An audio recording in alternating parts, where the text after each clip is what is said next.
Ella se ha vuelto muy, muy, muy conocida en las redes sociales, especialmente en Twitter. Tiene una gran cantidad de seguidores y se ha convertido un poco en la portavoz de los temas referidos a la familia, al matrimonio, a la ideología de género. Ella es Juliana Cacha, que hoy día nos va a acompañar. Juliana es la directora de la Asociación Origen, Vanguardia y Cambio Cultural, y con ella vamos a conversar sobre algunas cosas que están pasando mientras que todos andamos distraídos. Algo está pasando ahí en el Congreso de la República. Ahora, en este momento, volvemos con ella.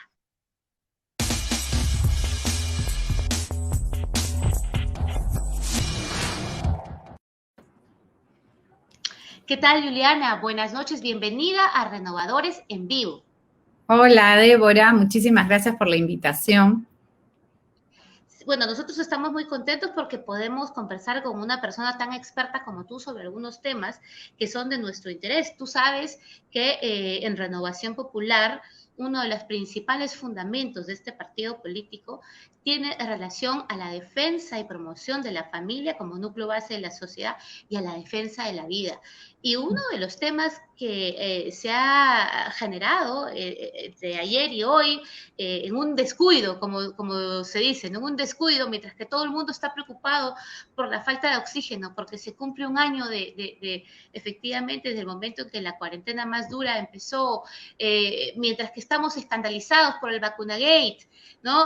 Son tantas cosas que pasan y mientras que observamos cómo van las encuestas y el proceso electoral, hay mucho ruido y no nos estamos concentrando en lo que está sucediendo en el Congreso de la República en este momento, que podría convertirse en una amenaza en el futuro frente a algunos temas sensibles. Por eso queríamos escuchar tu opinión, Juliana, sobre dos temas en particular.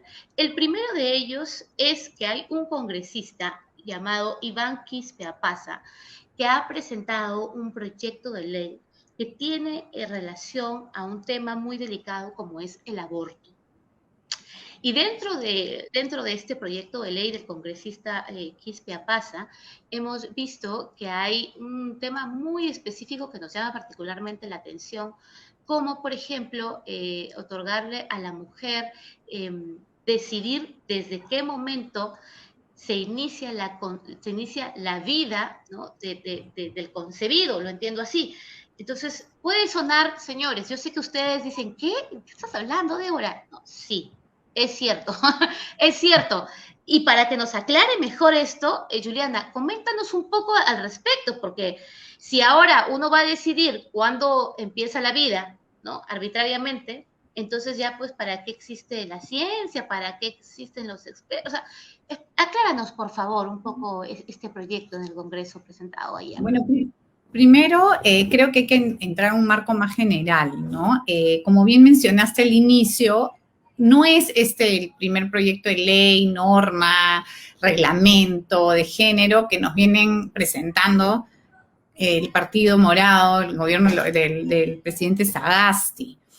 En las últimas 2 semanas yo te podría hablar de 5, hasta de 5, entre predictámenes, normas, etcétera, que tienen que ver con el género, que empezó con la resolución ministerial del Ministerio de Educación para que los profesores comiencen a formarse en género, ¿no? Luego, por ejemplo, este reglamento que ha dado la OMPE para cómo tratar a los trans en el día de la votación, y luego también una guía para la publicidad sexista del Indescopy, ¿no? Ayer el predictamen que se debatió en la Comisión de la Mujer y Familia sobre la identidad de género, y que hoy se está discutiendo en redes, ¿no? Que ha levantado un poco la atención, este proyecto de ley.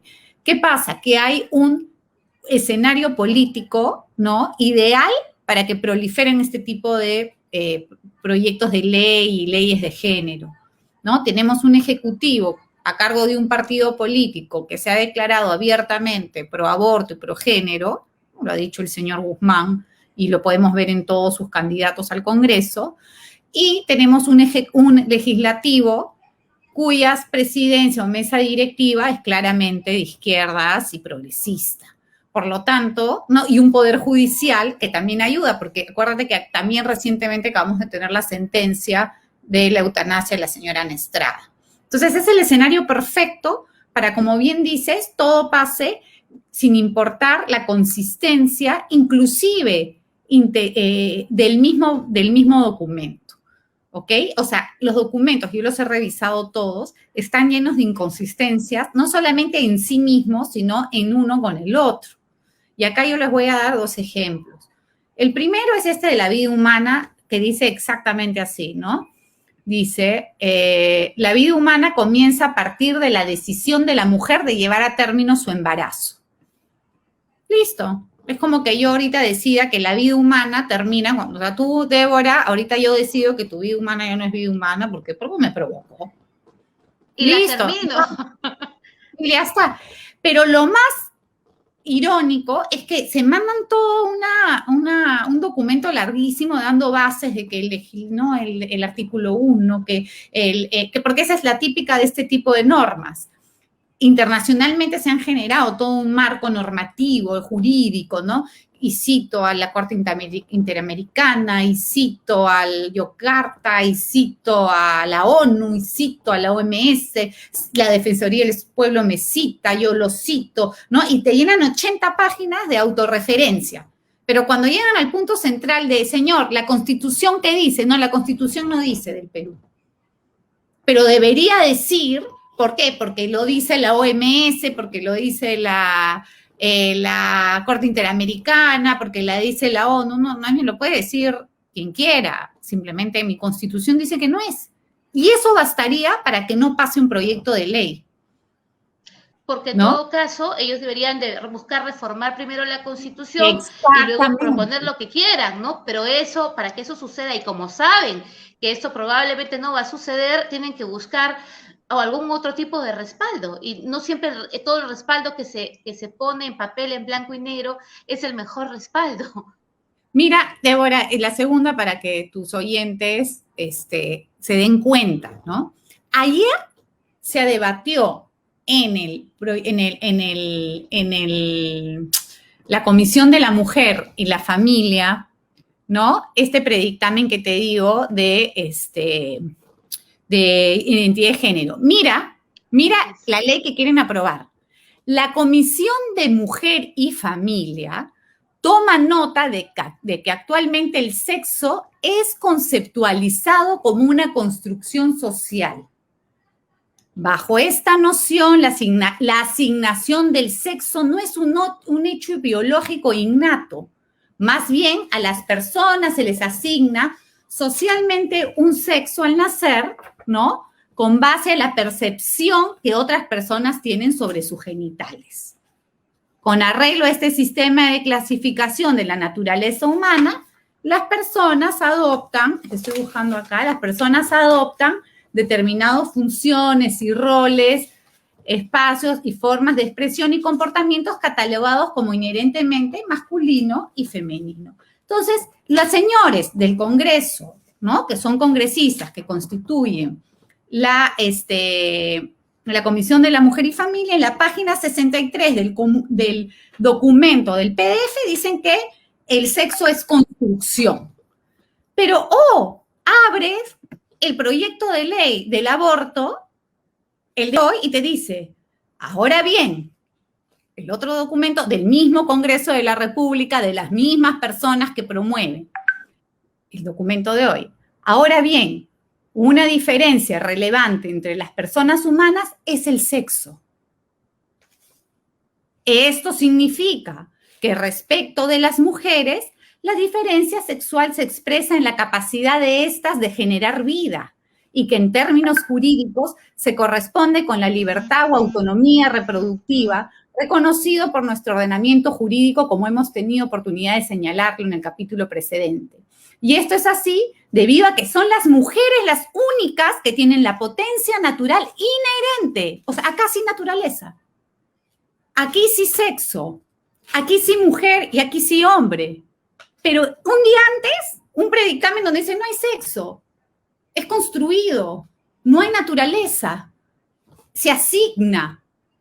el mismo Congreso, las mismas personas. Entonces, la misma agenda. La pregunta es, ¿en qué nos estamos basando para hacer las leyes? ¿En lo que me da la gana o en la ciencia?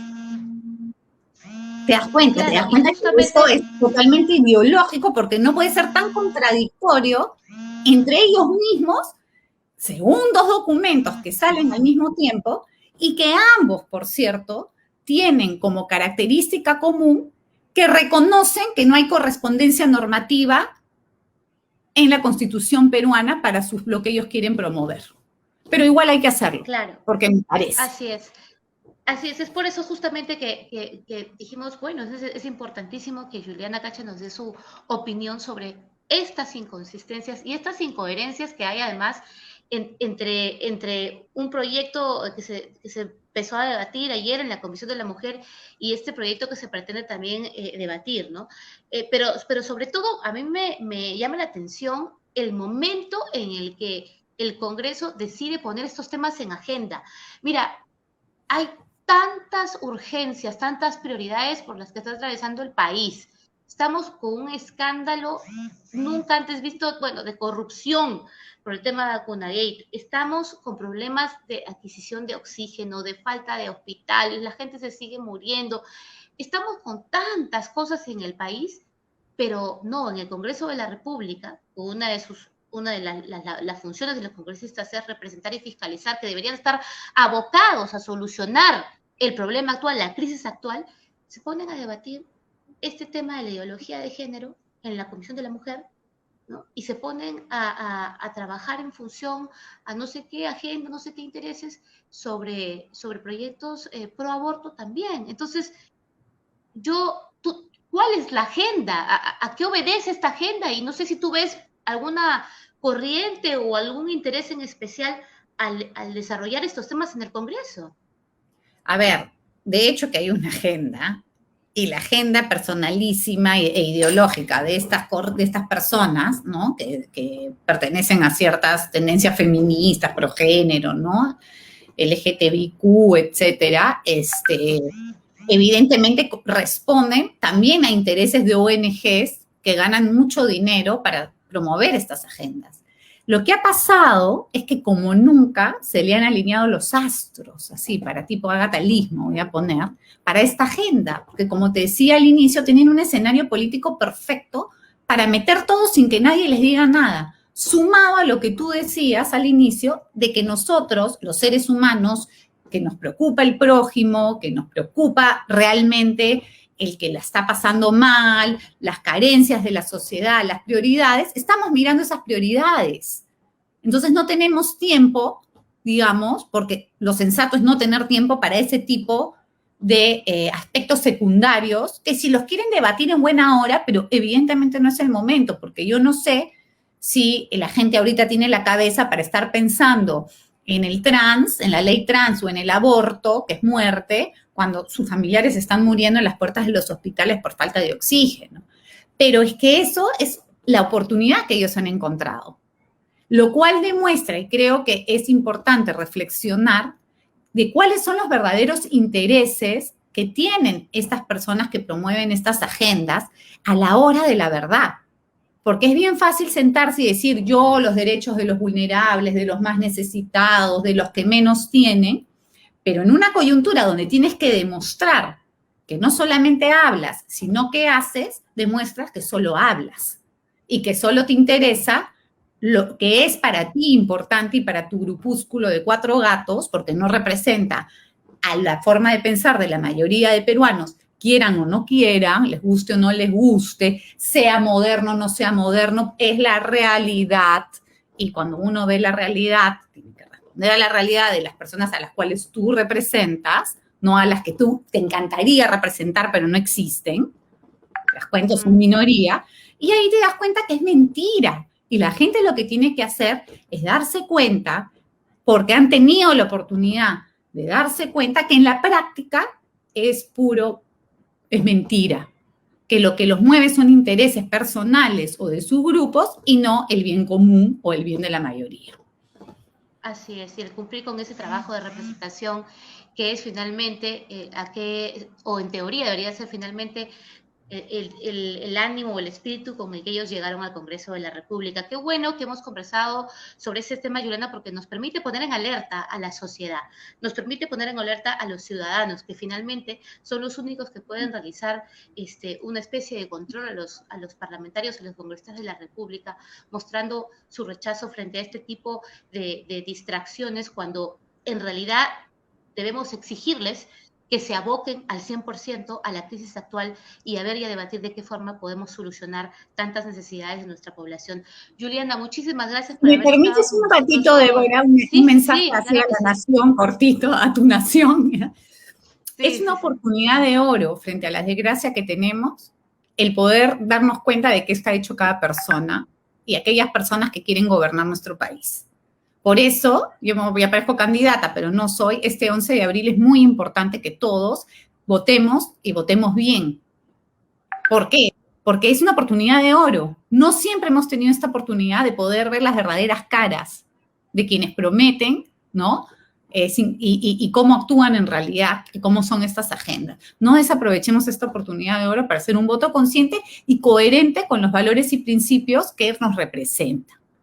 Eso era. Te Así agradezco, es. Débora, y te Y deseo mucha suerte. muchísimas gracias, Juliana, por habernos acompañado. Hoy hemos estado con Juliana Cacha, que nos ha dado un panorama general de aquello que está sucediendo en el Congreso de la República. Mucho ojito, mucho cuidado, hay que hacerle seguimiento al tema, porque en este momento que estamos nosotros en una crisis tan grande como la que atraviesa nuestro país, tenemos que plantear los temas para la agenda nacional. Y ello tiene que ser resolver esta crisis, dar respuesta a la sociedad que quiere vida, que quiere oxígeno, y sobre todo plantearles un camino de esperanza, ¿no? De lo que va a venir después del 28 de julio, esperemos que de la mano de nuestro presidente Rafael López Aliaga, con Renovación Popular.